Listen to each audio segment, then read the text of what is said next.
La chronique du jour. La chronique du jour. Jérôme Carlos.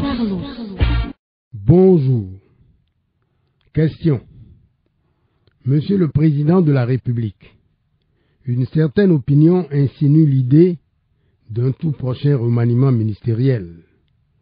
Voudrez-vous bien nous situer? Réponse. On ne change pas une équipe qui gagne. Cet échange est à l'image de la vie. Celle-ci fonctionne en effet comme un jeu de questions-réponses. Que comprendre par question? C'est l'action de s'adresser à quelqu'un pour en apprendre quelque chose. Une réponse est un énoncé qui répond à un autre énoncé. Nous ne sommes pas tenus de répondre à toutes les questions que nous pose la vie. Il y a des questions qui nous font réagir promptement. Il y a des questions qui nous laissent de marbre. Il y a des questions que nous n'entendons même pas. Elles traversent notre esprit comme une étoile filante. Il y a des questions qui reçoivent des réponses justes, ce que l'expérience finit par prouver et confirmer. Il y a des questions qui reçoivent des réponses fausses. On finit par en payer le prix. Un jour ou l'autre, tôt ou tard. Nous avons été gravement interpellés par l'accident mortel de Dassazoumé. La nation tout entière en porte encore le deuil. Dans le flot de questions qu'on est en droit de se poser au lendemain de ce drame, le gouvernement apporte deux bonnes réponses. C'est d'une part l'action engagée pour former des médecins urgentistes. C'est d'autre part le renforcement des capacités d'intervention de nos soldats du feu.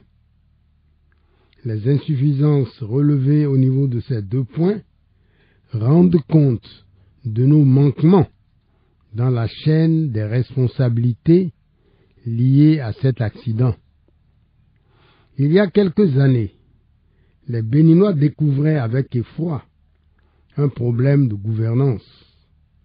Nous formions à l'université d'Abomey-Calavi des médecins dentistes unijambistes pour dire que ces étudiants avaient un pied dans la théorie pendant que l'autre pied cherchait, mais en vain, à s'accrocher à une pratique pour laquelle rien n'avait été prévu.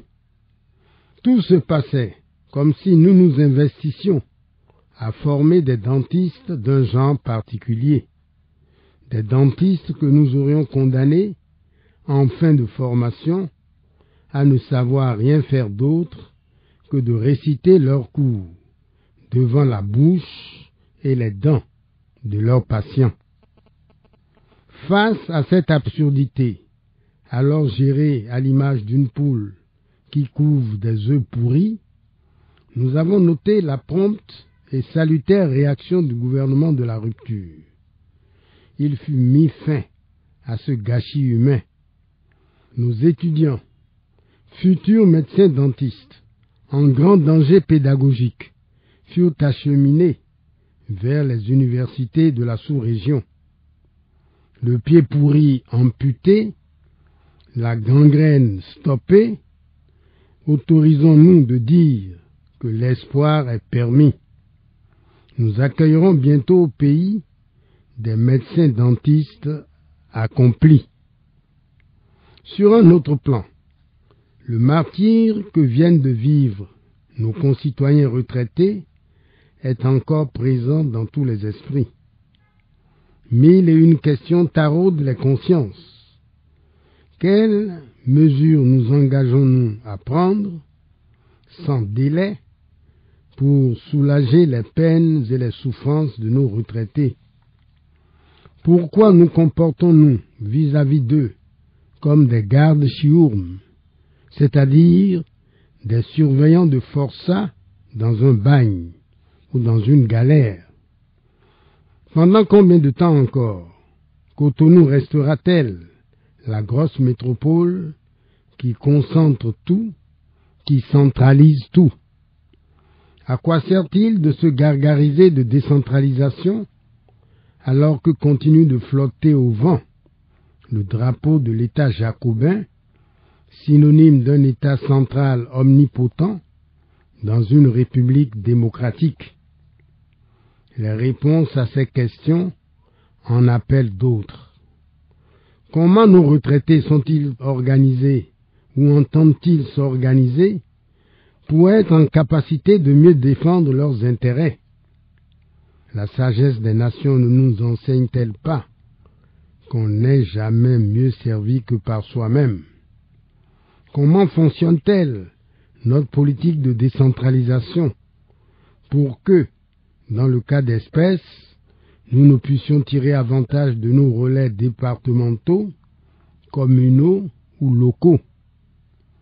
Quel niveau de performance pour notre dispositif informatique national?